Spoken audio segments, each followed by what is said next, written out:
Hello all, this is Dr. Dheeraj Masapu. Welcome to my channel, and today we have a special guest. He is Dr. Roshan.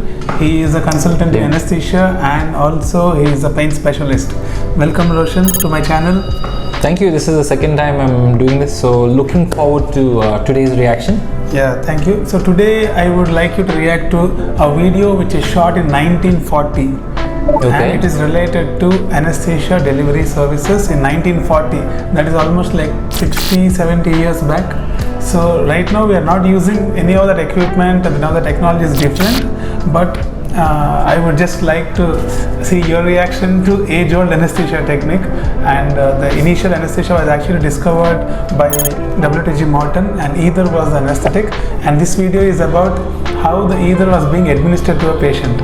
Great. Yeah, I mean, I love history anyway, so this is related to our profession. So let's see how they did anesthesia in the 1940s. Yeah, let's go in.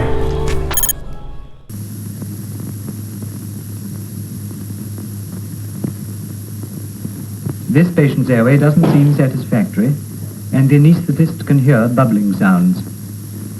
He lifts the mask and finds him pouring saliva.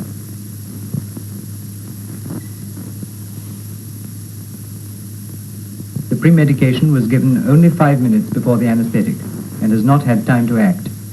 Probably the commonest mistake you come across. First, the saliva must be cleared out. He opens the patient's mouth and finds false teeth.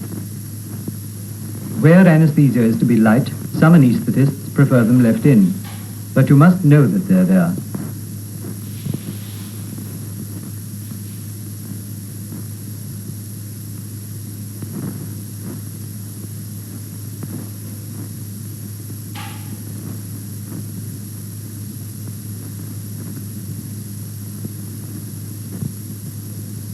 Being edentulous, his lips may obstruct his breathing. It's a good idea to put in an airway. But here, as so often, anesthesia has lightened so much that the patient cannot tolerate it, and it makes him vomit.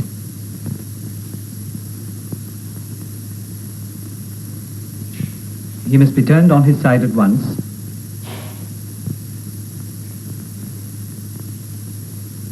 I would like to react first, if you're okay. Yeah. See, actually, what has happened here is they have administered anesthesia by using anesthetic agent called as ether. So how they administer and all you'll see in the next part of the video. But after administering, there was a lot of secretions like saliva coming out. So in the modern times we use suctions to remove that. But I think in 1940s, I think suction is not available. So I think they're using the gauze and mops to just take the secretions out. And at the same time, they have to maintain the patency of the airway so that the air flows very easily inside. To do that, they're using an airway which is made of a metal, if you have observed. Yes, yeah. No, true. So few things you would have noticed, it's quite a young guy to have full dentures, so I wonder what the story behind that is. But other thing is, nowadays we always have a pre-anesthetic checkup called a PAC. So if you're a patient undergoing surgery, you'll always meet somebody from the anesthesia team at least a couple of days before surgery, and you with the anesthesia doctor will go over all the investigations and come up with the anesthesia plan, basically catering to specific patients depending on what surgery it is. So in that PAC we also check the airway to see your teeth, you see your mouth, how it is, your neck movement. So in this case I don't know if PAC anesthesia was done because they removed that dentures during the procedure itself. Usually as anesthetists we take the decision before you're wheeled into surgery whether we want the teeth to be there or not. More often than not we do remove the dentures because they can come out, can obstruct the airway, etc. So here it happened during the procedure, and it gives us jitters actually seeing this form of anesthesia. Patient is unconscious and vomiting. This never happens, and this was why it was scary in those days. And this was in the 1940s. Even then, so 1940s, there were no trained anesthetists. It was still surgeons themselves giving anesthesia. It is only in the late 40s or 50s, I think Royal College of Anesthesia recognized anesthesia as a separate specialty. Oh, okay. Then this is pre-anesthesia doctor, like doctors doing anesthesia not there when the video was shot, I think. So they shot in 1944. Yeah. Anesthesia took a big thing during the World War. During World War, there's a big push for anesthesia. So many traumas were happening, etc. So that's where the biggest advantages or the biggest sort of advancements happened during the World War. They realized the importance of anesthesia, and post World War, they recognized anesthesia needs to be a separate specialty. That's where the training happened more. So as you can see, this is very sort of crude form of, but it did happen. I mean, since the 1846 till now, till 1940s, it was mainly ether anesthesia. Yeah. This was how it was done. And before ether anesthesia, there was chloroform anesthesia.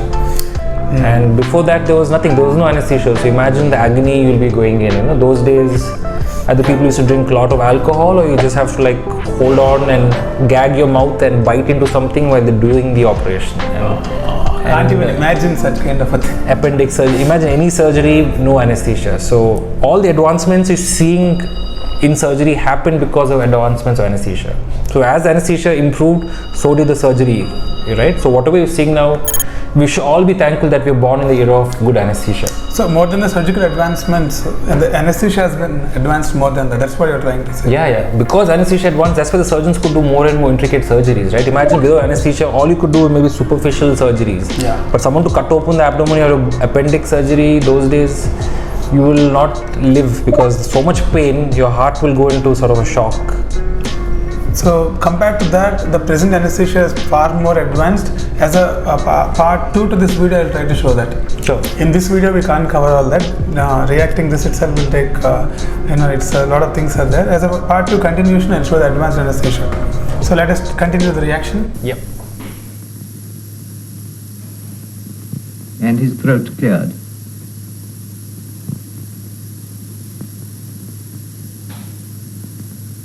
Vomiting is a disaster that may cost him his life, either at the time from laryngeal obstruction or later on from pneumonia due to inspired vomit.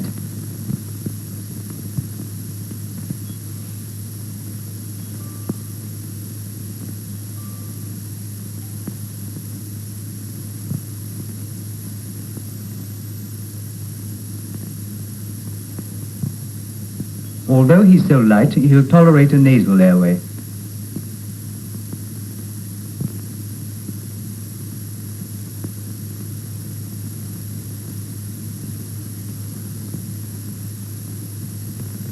Carry on at once with the induction.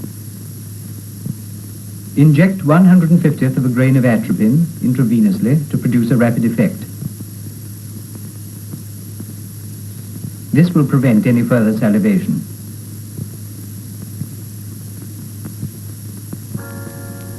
So I would like to react a little bit here. So what is happening here is they are trying to give a medicine called as atropine here. And either actually causes a decrease in the heart rate. So whenever the heart rate is decreasing, they try to administer medicine like that parallelly. But in the modern era, we have an IV cannula where we can access at any time. But those days, you need to take, you can see the syringe. I think it is a glass syringe with a metal tip. So they try to give whichever drug into the vein directly. They don't have a IV access continuously. And the second thing is, it looks very gross and very crude when we see now, because now the anesthesia is very advanced and more, I can say, more cleaner than those days. True. I mean, like what modern anesthetists basically is an art form. There's no one true way to give anesthesia. Once you become anesthetist, there are like different ways. How Dr. Dheeraj would do anesthesia for one patient, I will do it differently, but the principles do remain the same. Basically, it comes down to the 4 A's. You have when the patient is awake, we do the first A, which is keep it simply anti-secretion. What you saw there, the patient has a lot of secretions. So when the patient is awake, we secure an IV line and we give a medication to prevent secretions of the mouth. Second, when the patient is awake, we give medicines called A. Second A is analgesias. We give something to prevent pain during the surgery. Third is the main thing, the anesthesia bit. So we give the medicine to make the patient fall asleep. And the fourth A is akinesia, where we paralyze the patient. So the muscle becomes really relaxed, and we control the breathing anesthetics, and for the surgeons it becomes easier to operate. So these are the 4 A's we do, and based on how long the surgery lasts, we sort of time the medications to give. But here, and obviously once all these 4 A's are given, we protect the airway. So what you saw here, the patient starts vomiting. So, in emergency surgeries, the patients are not fasting. Fasting is very important. Now, Dheeraj will come later, he'll tell you about it. But if there's food or there's any secretions, it comes up during anesthesia and it goes into your lungs, what he mentioned. And that can cause serious infections going forward. So this patient was obviously secretions formed, and then they put him to the side, and then they tried to remove the secretions, then they put the airway, and then they gave the medication to prevent the secretions. And there was no airway protection, right? So after the 4 A's, anesthetists now, we always protect the airway. We put a small plastic tube into your airway, which will deliver oxygen and also prevent, so anything which comes up from your stomach cannot go into your lungs, because the plastic tube will block anything going into your lungs. Then one more thing is that the medicines that we are using now are far more advanced, and they don't release so much of secretions in the body. The drug that they are using is ether. So ether can stimulate a lot of secretions in the body, and the amount of saliva which comes out is more. Now the drugs that we are using, the propofol and fentanyl, they don't stimulate that much of secretion. So nowadays the anti-sialagogues or secretion suppressant medications we are not routinely using. Yeah. Very rarely we use actually. Yeah. Correct. So let's continue with the video.